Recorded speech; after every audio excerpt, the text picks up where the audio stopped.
ತುಂಬ ಜನ ಟ್ರೇಡಿಂಗ್ ಕಲಿತು ಡೈಲಿ ದುಡ್ಡು ಮಾಡ್ತೀನಿ ಅನ್ನೋರಿಗೆ ಒಂದು ಶಾಕಿಂಗ್ ಫ್ಯಾಕ್ಟ್ ಹೇಳ್ತೀನಿ ಕೇಳಿ. ಟ್ರೇಡಿಂಗ್ ಅನ್ನೋದು ಒಂದು ಝೀರೋ ಸಮ್ ಗೇಮ್. ಅಂದರೆ ಟ್ರೇಡಿಂಗ್ ಅನ್ನೋ ಒಂದು ಸಿಸ್ಟಮ್ ಅಲ್ಲಿ ಒಬ್ಬನಿಗೆ ಪ್ರಾಫಿಟ್ ಆಗಿದೆ ಅಂದರೆ ಅದು ಲಾಸ್ ಆಗಿರೋ ದುಡ್ಡೇ ಆಗಿರುತ್ತೆ. ಇನ್ ಸಿಂಪಲ್, ಲಾಸ್ ಆಗಿರೋನ್ ಕಳ್ಕೊಂಡಿರೋ ದುಡ್ಡು ಪ್ರಾಫಿಟ್ ಆಗಿರೋನ್ ಹತ್ರ ಇರತ್ತಷ್ಟೇ. ಇನ್ನೂ ಈಸಿಯಾಗಿ ಅಂಡರ್ಸ್ಟ್ಯಾಂಡ್ ಆಗಬೇಕು ಅಂದರೆ ಸೆಬಿ ರಿಲೀಸ್ ಮಾಡಿರುವಂಥ 2024 NSE ಡೇಟಾ ಪ್ರಕಾರ NSE gross profit and loss ಗ್ರಾಫ್ನ ನೋಡಿ. ಇಲ್ಲಿ ಇಂಡಿವಿಜುವಲ್ಸ್ ಅಂದರೆ ನಿಮ್ಮಂಥ ರಿಟೇಲ್ ಟ್ರೇಡರ್ಸ್ ಇವರೆಲ್ಲ 41,544 ಕೋಟಿ ಲಾಸ್ ಅಲ್ಲಿದ್ದಾರೆ. ಅದೇ ರೀತಿ ಅದರ್ಸ್ ಅಂದರೆ corporate, trust, society, NGO, NRI, PMS clients ಇವರೆಲ್ಲ 19,666 ಕೋಟಿ ಲಾಸ್ ಅಲ್ಲಿದ್ದಾರೆ. So totally others and individual ಸೇರಿ 61,212 ಕೋಟಿ ಲಾಸ್ ಅಲ್ಲಿದ್ದಾರೆ. But in other hand property traders ಅಂದರೆ ಟ್ರೇಡಿಂಗ್ ಮೆಂಬರ್ಸ್ ಇವರು ಅವ್ರದ್ದೇ ಆದಂಥ ಸ್ವಂತ ಕಂಪನಿಯ ದುಡ್ಡನ್ನ ಇನ್ವೆಸ್ಟ್ಮೆಂಟ್ಗೆ ಯೂಸ್ ಮಾಡ್ತಿರ್ತಾರೆ.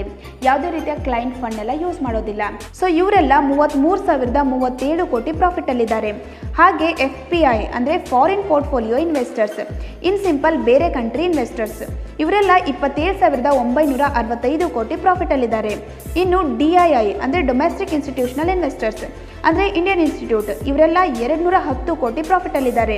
ಸೊ ಕಲೆಕ್ಟಿವ್ಲಿ ಪಾಪ್ traders, FPI and DII totally 61,212 ಕೋಟಿ ಪ್ರಾಫಿಟ್ ಅಲ್ಲಿದ್ದಾರೆ, which is exactly same that of loss by individual and others.